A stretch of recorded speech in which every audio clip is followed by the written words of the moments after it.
I was born in a small village into a rural farming family. My dad did not go to school and my mom could only go till grade 5. Ours is a rain-based farming with no access to canal or a river nearby. So our life was very difficult in my childhood days. In spite of all those challenges and difficulties, my parents believed that education is very important for me and my future. They spent all their hard-earned money in giving good education to me and my sister.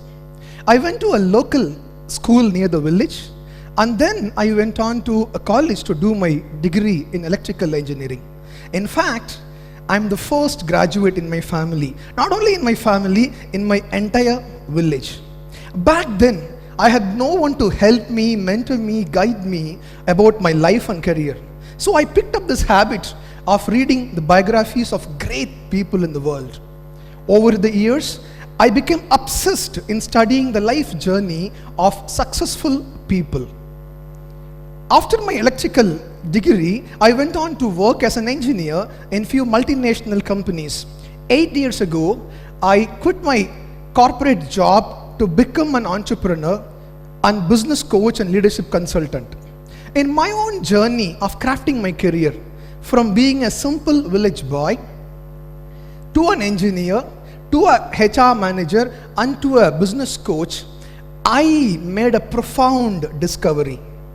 And that discovery completely changed my understanding on how people build great life and great careers. I wanted to substantiate with a deep research, and hence I started my PhD on strategic career crafting.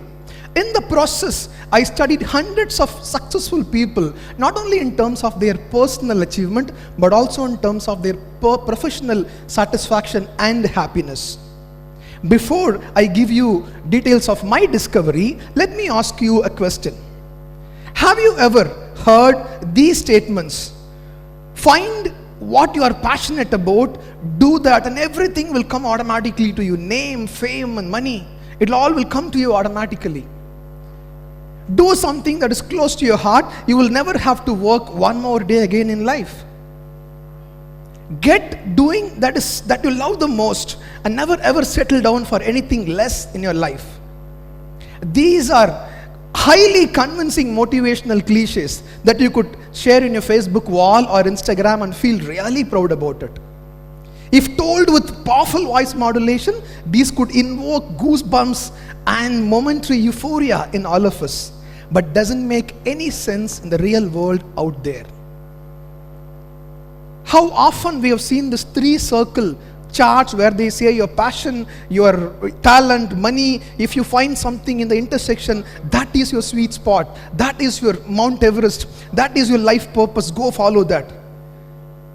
This sounds very inspiring, very interesting, but in my understanding, they don't really work in reality, because career building has many other parameters and factors that influences us in our life and career. I often see young people coming to me and say, I want to become a computer engineer because I love computers, my passion is computers. When I ask them what do you like the most in computers, the obvious answer would be, I love playing video games all through the day, all through the week. I have to help them understand playing video games alone will not make you a computer scientist. It needs much more than that. I think we are giving too much of attention to this passion thing actually. I discovered that everything that's been told to us about finding and following a passion is wrong and flawed. I started wondering, if not passion, what else? After studying so many successful business owners, entrepreneurs, corporate leaders, movie stars, sports personalities, and great achievers, I discovered that it is not passion that drives great people, but purpose that drives great people. What is the difference between passion and purpose? Aren't they almost same? No, not at all. Passion is the enthusiasm, energy that is behind what you are doing, whereas purpose is the fundamental reason behind why you do what you do. Passion is driven by emotion. Purpose is driven by reason. Passion alone might not be always good at times. I have my own experience. Last winter, I caught cold and I had severe infection in my throat. I had a couple of programs lined up in the subsequent week. I went to a hospital to meet an ENT surgeon.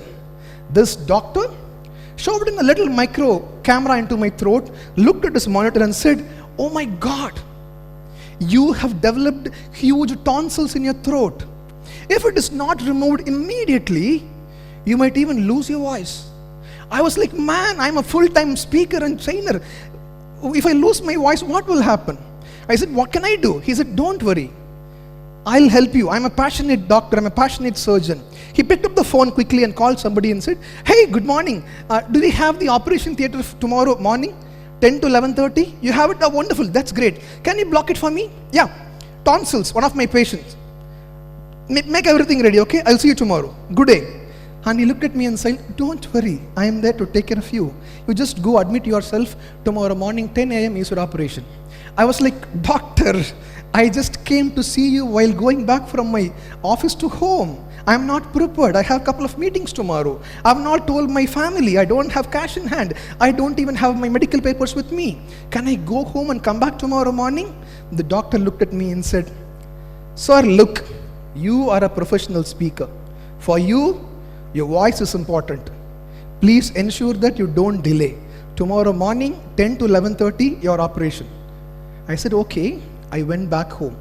As I drove down home, I got into a lot of hallucinations. I was imagining a lot of things. I was thinking, what if I'm a stage like this and speaking and suddenly my voice goes off? I was terribly scared, afraid. I went home and then walked into a nearby clinic to meet a general physician. That doctor took his old battery torch, asked me to open my mouth, looked inside in all directions and said, nothing to worry, a simple infection. Do something, go home, take a glass of warm water, add a pinch of salt and turmeric into it, stir it nicely and gargle for 5 times a day for 3 days and come and meet me after that. I was like, that's it. Doctor, will I not lose my voice? He laughed at me and said, who in the world will lose the voice because of simple throat infection? That day I realized that having a great passion without clear purpose is very, very dangerous. Passion-based career crafting has 3 major problems and flaws. Number 1 is, if you are passion-driven, you will tend to focus only on one domain and build only one skill, and you will close all the doors and lose all other possibilities. Simple example is great Indian cricketer Sachin Tendulkar. A brilliant batsman but miserably failed as a captain because he only focused on becoming a good batsman, not a great leader. Second important problem in passion-based career building process is you are emotionally driven most of the time, and because of that you will drain down soon and you will feel annoyed, frustrated, irritated in times of challenges and difficulties. And third important problem is, since you have a mindset of doing what you love doing, you will end up in a comfort zone. You will not do many other things that is important and essential. When I became an entrepreneur as a speaker and trainer, I was very clear my passion is content development and delivery. I was only doing that.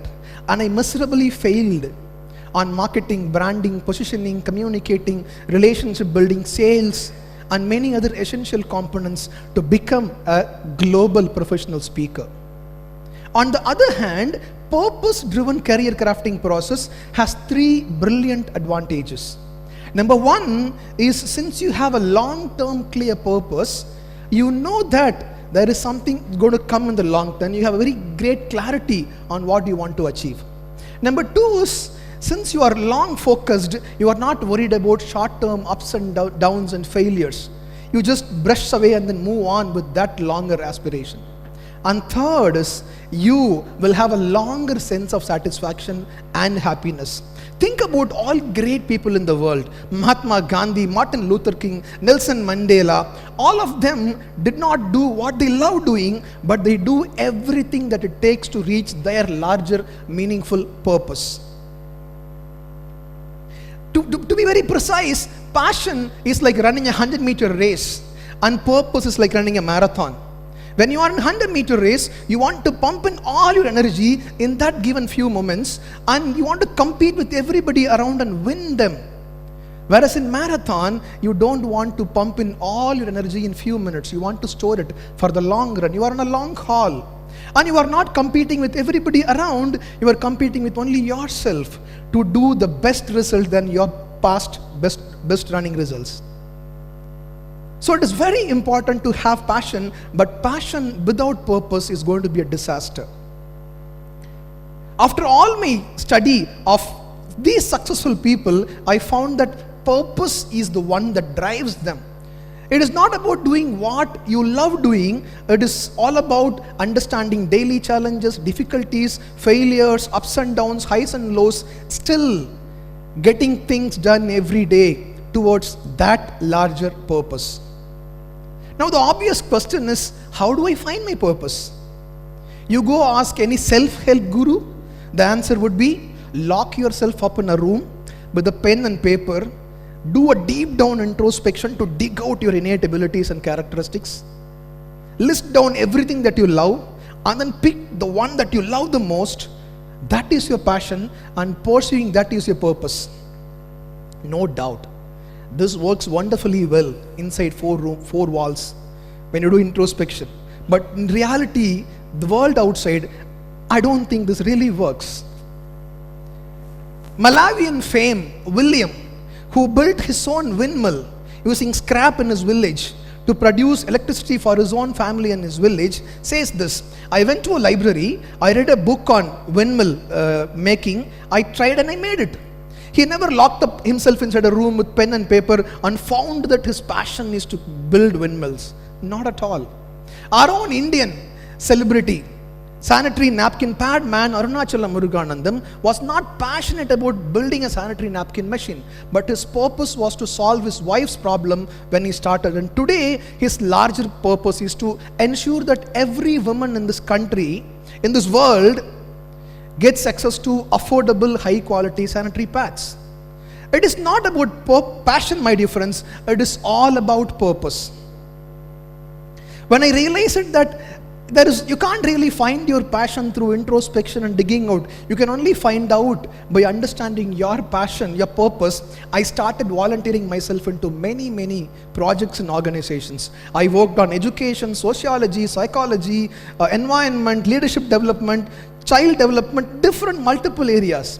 In all these explorations, I found that most of the time, I was standing in front of a group of people and speaking to them, inspiring them to do great things in their project. That is when I realized my great purpose is to speak and inspire people. When I found that purpose, everything else fell in place. All my thinking process, my decisions, the people whom I work with, the books I read, the videos I watch, friends I hang out with, everything today is largely influenced by that one larger primary purpose of mine. Today, I direct all my thinking, all my decisions, all my actions only toward that one larger purpose, which is inspiring people to become better leaders, both in their professional and personal lives. That's it. That's what I do all the time. In my reading, in my writing, in my speaking, whatever I do, that is aligned to that one single larger primary purpose. Finally, after all this, if you still have questions like, why do I have to have a purpose? Should I build a meaningful, purposeful life in the long run? Let me tell you why. If you are a youngster and if you start your career at 23, 25, you will likely to do something till 70, 75 thanks to medical science and life expectancy increase, which exactly is 50 years, almost half a century at your disposal to do something. Why not make that meaningful and purposeful? Thank you.